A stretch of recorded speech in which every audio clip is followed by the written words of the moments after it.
you can do to get out of a home and get your earnest money back. And we'll talk about what earnest money is later. But yes, you can get out of a home, but normally if it's a legitimate reason, I hate holding on people's property just because I saw something better. But hey, I work for you as your client, and my job is to make sure that this is what you want to do. Because that's why I always reiterate, is this what you want? Because I want to make sure we get the deal that you want. I don't rush, but in still, I try my best to find a home that fits what you're asking for. Now, they have a thing they call option fee.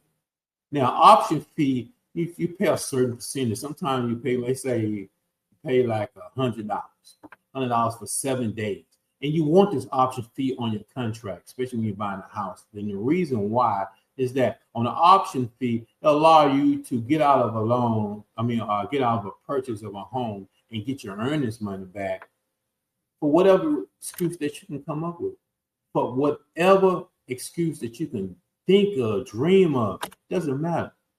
You can get out of it. As long as you're within those 7 days span, you can get out of it. Okay?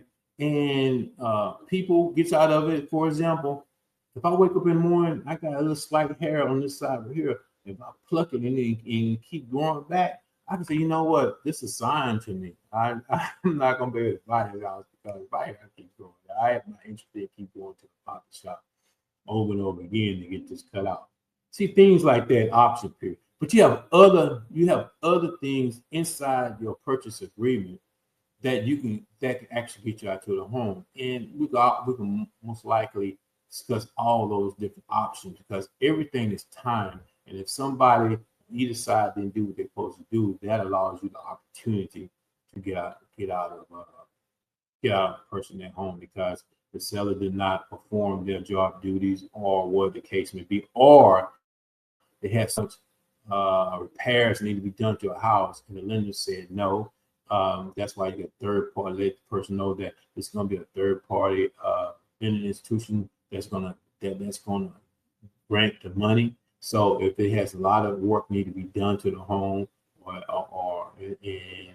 and it costs too much money, the lender probably say, "Nah, we ain't gonna be able to give you that money on that. You fix it, or the buyer or the seller will have to fix it." And that's the only thing. That's some of the things that you can do to get out of the loan. But it's a whole lot of different things that can be done to get you out to the loan. So the question is,